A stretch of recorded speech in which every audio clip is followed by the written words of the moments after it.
এক গ্রামে থাকত মিহিরা নামে এক অনিন্দ সুন্দর ছোট্ট মেয়ে। গরুর দুধ দিত তার ঠাকুর বাড়িতে।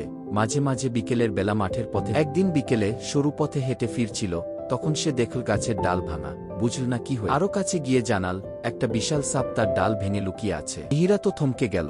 সাপকে দেখে মৃদু কণ্ঠে বলল, তুমি কে? বলো, ভাই পাব না আমি। সাপ করুণ গলায় বলল, আমি সুন্দর প্রভা। রাজপুত্র পরিত্রাণের জন্য আমাকে বনে ডেকে আনতে হয়েছে। তাকে উদ্ধার করতে হবে এক গোপন কুঠুরিতে, সেটি হল ডানা গ্রামের প্রহরীতে। মিহিরা ভয়ে কাঁপল, কিন্তু তার মনে অন্য এক সাহস জাগল।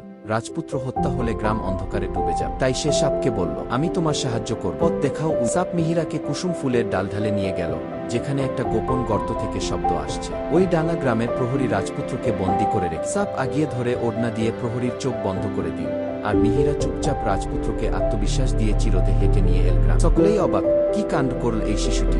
রাজা মহারানীরা প্রহরীকে ডাকে। সাপ সুন্দর প্রভাও এসে পেছনে দাঁড়ায়, স্বাভাবিক রূপে ফিরে। রাজা জানতে পারে রাজপুত্রকে রক্ষা করেছে একজন নির্ভীক মেয়ে আর রহস্যময় সাপ। তারা দুজনকেই বড়ই সম্মান দিয়ে রাখল।